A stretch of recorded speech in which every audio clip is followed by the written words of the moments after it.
Conjoined twins Eng and Chang Bunker faced constant exploitation, but their final horror show began when Chang fell ill, and one morning, Eng woke up to find his brother dead. Still tethered to him, his response was utterly disturbing. Chang and Eng Bunker led extraordinary lives. Born as conjoined twins, they lived in poverty in Siam before coming to the West to be showcased as freaks. And even though they ultimately found success as the famous Siamese Twins, it was never easy.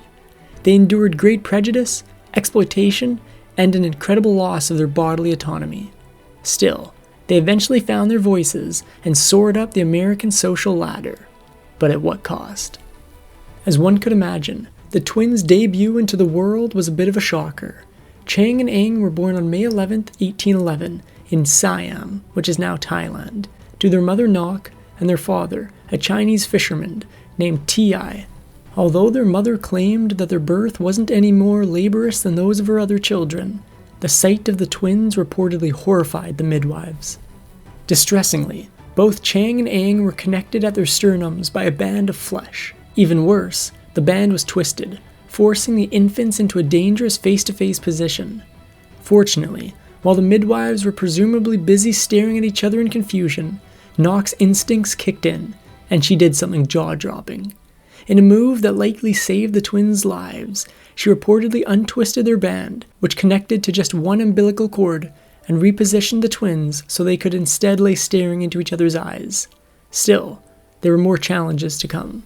Nok was adamant that her babies would live regular lives, so as Chang and Eng grew older, she urged them to exercise to try to stretch their connection, and as a result, their band eventually extended just long enough to allow them to walk alongside each other. After that, there was no stopping them. The twins were energetic, happy-go-lucky kids who endlessly ran around and played with their friends. But sadly, the joys of their youth were short-lived. Chang and Eng's carefree childhood all but came to an abrupt end when a smallpox epidemic hit their community hard in 1819. Although both boys caught the sickness and miraculously survived, their father, Ti, wasn't nearly as lucky. He died from the illness when they were only 8 years old. Because Ti was the household's breadwinner, Chang and Eng's family struggled financially without him. Unfortunately, their mother's solution to the problem was devastating. You see, shortly after they lost their father, the twins somehow wound up employed in the cocoa bean oil industry.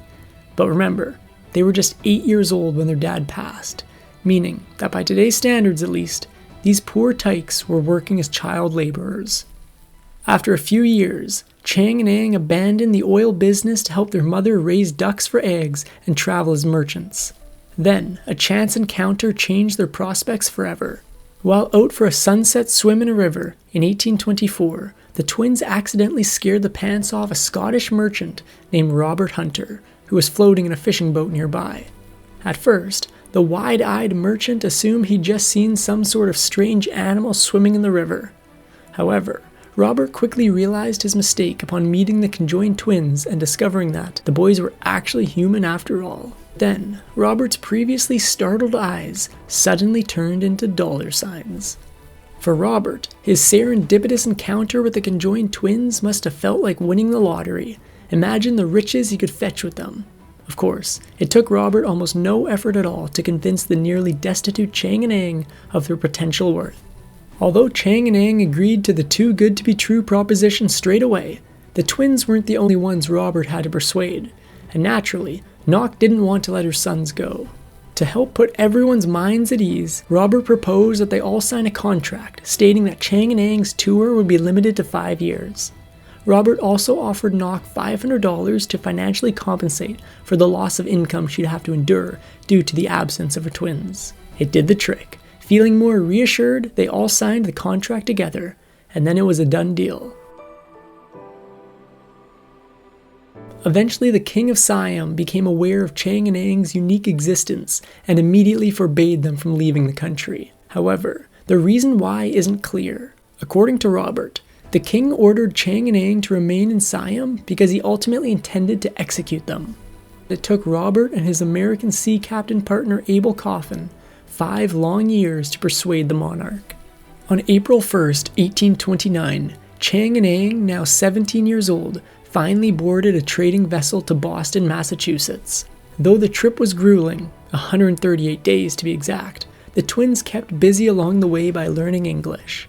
And when they finally landed on August 16th, they were in for a shock. They arrived to a media storm intent on hyping them up. It all started the very next day when the Boston Patriot reported that the conjoined twins would probably be exhibited to the public. A lot of the articles viewed the twins through a sensationalized and, well, prejudiced lens. In fact, most of the articles were wrought with ethnic stereotypes and even outright lies about them. Robert and Abel promptly hired a manager named James W. Hale to help get the twins' exhibit going. Before long, American gawkers could gaze upon the wonder that was the Siamese double boys for a mere 25 cents, though Chang and Eng actually preferred to be called the Siamese youths. James even ensured that pamphlets or drawings of the twins would be available for their audiences to purchase as souvenirs. Excitingly, their show started to gain traction. However, it wasn't exactly in good taste. Apparently, someone at some point lost sight of the fact that it was Chang and Eng's conjoined status and not their ethnicity that was supposed to be their primary audience pull. Regardless, the show seemed to be purposely exploit and capitalize on the twins' Asian background by dressing them in oriental garb and styling their hair into pigtails to accentuate their exoticness. For 4 hours a day, 6 days a week, Chang and Eng displayed themselves as public curiosities at various theaters and venues across the United States. Although showcasing their physical connection always remained a key feature of their exhibit, the duo soon took to performing parlor tricks, acrobatics, and feats of strength. Unique as they were, Chang and Eng became an instant hit. Following the success of their show, Chang and Eng quickly drew the medical community's attention. Before long, some of the greatest doctors in America began gathering to see the twins for themselves, and upon realizing that the brothers were the real deal, they begged for permission to examine them. The doctors were practically drooling over Chang and Eng because at the time, few conjoined twins ever survived into adulthood. Yet, here they were, the shiniest of medical marvels. With their connecting band now approximately the size of a child's arm, Eng stood at 5 foot 2 inches tall, while Chang, who was attached to Eng's left arm from their perspective, was an inch shorter than his brother and wore lifts in his shoes to keep from pulling Eng down. Even though Chang and Eng earned a profit from all their performances, Abel Coffin supposedly once boasted to a group of people that he and Robert Hunter owned them, thereby signaling that he probably didn't care very much about the twins' personal rights and freedoms. Especially since, as it turned out, the doctor's offers actually piqued his interest for one majorly selfish reason. The twins' handlers wanted to use the medical community's seal of approval to bolster the show even further. Such ringing medical endorsements came at the expense of the twins' bodily autonomy. In time, Chang and Eng grew so popular that their handlers decided to take their show overseas. In 1830, the twins set sail to meet their British audiences, and also, unfortunately, meet with British doctors. Nevertheless, their trip was a success, and by the time they returned to New York in March of 1831, they'd turned a large profit. By this point, the twins were older, wealthier, and much more experienced in the biz, and they were finally starting to find their voices. Whether that factored into what happened next is unclear, but one thing remains for certain. Chang and Eng's initial supporter, Robert Hunter, called it quits. He sold his portion of the show to Abel Coffin and then walked away for good. It was the beginning of a downward spiral for the twins. That summer, while out for a hunting retreat with their manager, a group of more than a dozen local men randomly approached Chang and Eng. Believing that the men were there to mock and imitate him, the situation quickly flew out of hand when one of the twins suddenly used the butt of their firearm to hit a man named Elbridge Gary. Elbridge responded by grabbing a large rock and heaving it toward the twins, hitting one of them in the head. With one twin now bleeding, Chang and Eng fired back at him with their weapon, though thankfully their shot turned out to be a blank. Even so, it was enough to scare the locals. They scattered. Somehow, the media caught wind of the brawl between the twins and the townspeople, with the Salem Mercury and other news outlets initially characterizing Chang and Eng as the victims. But Elbridge Gary wasn't having it. 2 weeks after the incident, Elbridge penned an open letter titled, "To the Public," that got published in the press, claiming it was the twins, not him, who'd started the fight. When their manager at the time learned that the incident could potentially tarnish the twins' prestige, the consequences were devastating. He hit the roof and quit. Fortunately, James's successor turned out to be his friend, Charles Harris, whom he could advise with all sorts of helpful hints. As Chang and Eng struggled to deal with the fallout from their last incident, a whole new controversy erupted. In the middle of a performance in Alabama, yet another physician demanded that Chang and Eng Bunker allow him to examine their connecting band. But this time, Chang and Eng said no. Rather than respecting Chang and Eng's wishes, the doctor became enraged and screamed, "You are all a bunch of pickpockets and imposters." He then incited an uproar, causing audience members to throw things at the twins from across the room. Once again, the twins were in hot water. Officials needed someone to blame for the mayhem, and it wasn't about to be the jolly old doctor. Chang and Eng's rapid exit off the stage made them appear extremely guilty in the eyes of the law. So for the second time that year, the twins wound up paying a good behavior bond. Then, just like after the last incident, yet another close relationship of theirs broke down. Abel Coffin frequently traveled, leaving his wife, Susan, responsible for the twins, and Susan was a total nightmare. In fact, Susan rapidly became a source of great distress for the twins, as she tended to neglect their needs, even rejecting their pleas for an extra $3 a week so they could afford to feed their horse. Growing desperate, Chang and Eng eventually begged their manager, Charles Harris, to intervene, hoping that he'd write letters to Susan on their behalf. After some initial reluctance, Charles finally agreed. Still, his letters didn't help, for one blood-boiling reason. Even though Chang and Eng perceived their business with the Coffins as a partnership of equals, the Coffins only ever saw the twins as their subordinates. Indeed, the Coffins forced the twins to perform when they were unwell, care for Susan whenever Abel was away, and once, while traveling, the Coffins even booked the twins into steerage as servants, and lied to their faces about it. Needless to say, Chang and Eng were utterly miserable, so they began plotting their exit strategy. Because Abel once guaranteed the twins could be their own men when they turned 21, Chang and Eng became 100% determined to be free of the Coffins forever the moment they reached adulthood. But there was a problem. Abel had set sail for Asia in 1831, with plans to come back to America in January, and he still hadn't yet returned by the time the twins' 21st birthday rolled around in May. So, desperate for their freedom, Chang and Eng took drastic measures. Increasingly anxious at the thought that if Abel never came back, they'd be stuck working for the Coffins forever, Chang and Eng decided to split, rather unceremoniously. As a result, when Abel Coffin finally did return to Massachusetts in July of 1832, it shocked him to his core to learn that Chang and Eng had left. With his prized cash cows on the run, Abel went nuts. He even falsely accused the twins' former manager, James Hale, of exciting his subjects to rebellion, which I doubt James appreciated. After a frantic search, Abel eventually located the twins in New York, where he supposedly found them gambling and drinking. Abel confessed to James that when he finally found Chang and Eng, he flew into a disturbing rage. He proceeded to give them the biggest thrashing they had ever had in their lives, which definitely isn't the way to go when you're trying to win your friends back.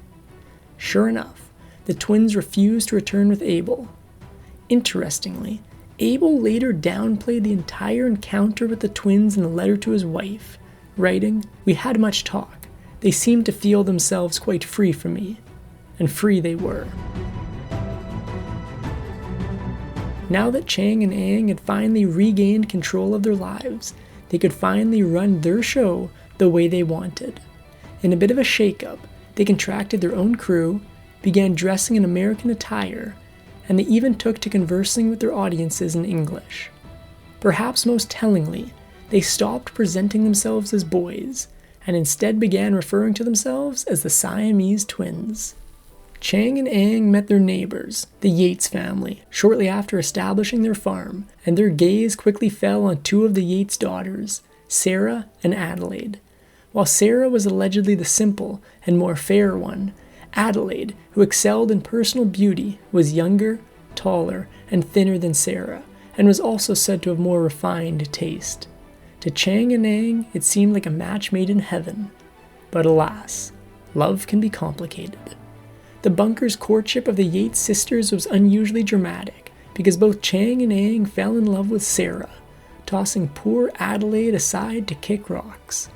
Of course, despite their unique circumstance, the two brothers couldn't possibly marry the same woman, so Chang eventually settled for Adelaide. Or maybe Sarah just liked Eng better, who knows.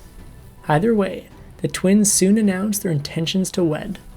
The happy couples declared their intent to marry by riding in an open wagon together. It should have been the happiest moment of their lives, but instead, it turned into a nightmare. The media insulted them, the entire town flew into a tizzy, and a few local men even went as far as to shatter the Yates' windows the night before the wedding.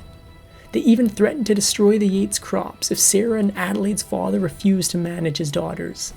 It must have felt like the world was against them, but it didn't matter. On April 13, 1843, Chang and Eng Bunker married Adelaide and Sarah Yates.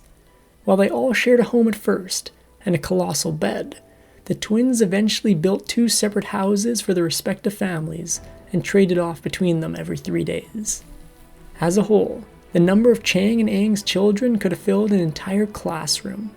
Their first babies arrived just 6 days apart, with Sarah giving birth on February 10, 1844, and then Adelaide on February 16. Chang and Adelaide had 10 children together, while Eng and Sarah had 11.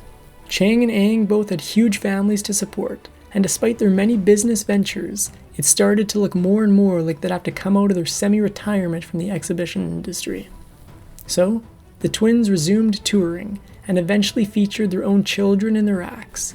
They also scored a brief contract with P.T. Barnum, which undoubtedly gave them a nice boost as well. Chang and Eng quickly found themselves in dire straits when the Civil War ended in 1865. A lot of their money was in Confederate currency, which was now worthless. For exclusive perks like early access to new videos, priority replies to your comments, and to have your say on future content, consider becoming a Factinate member. On top of that, your support helps keep the channel going. Click the link in the description for more details. Now suddenly, down a good chunk of their money and unable to run their farmland alone, the twins would again have to showcase themselves as freaks to make ends meet. At this time, they were just 2 elderly men with large families to support. Needless to say, their performance didn't elicit a whole lot of compassion from the crowds. Then, to make matters even worse, the unthinkable happened. Unhappy, Chang promptly took to drinking, heavily. Then, 4 years later, Chang's health deteriorated even further when he caught bronchitis in January of 1874. Concerned, their doctor advised the twins to remain indoors to allow Chang to heal. Except, the twins had an agreement to switch houses every 3 days. On January 15th, the Bunker brothers made the trek through the wintry cold from Chang's house to Eng's house. Sadly, it was a fatal mistake. Though Chang's health appeared to improve the next day, his breathing had become so much more difficult by the evening that the twins had to spend the night resting upright in a chair by the fireplace. However, this was uncomfortable for Eng, who was having trouble sleeping, so he requested that they return to their bed. Then, the following morning, one of Eng's sons woke him with the devastating news. Chang had died. And understandably, Eng panicked.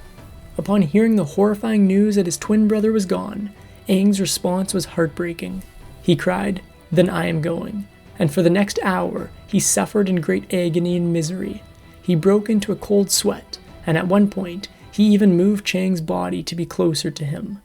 Although the family quickly sent for a doctor, Eng died on January 17th, a little over 2 hours after Chang passed. They were 62. But still, the brothers couldn't be left in peace.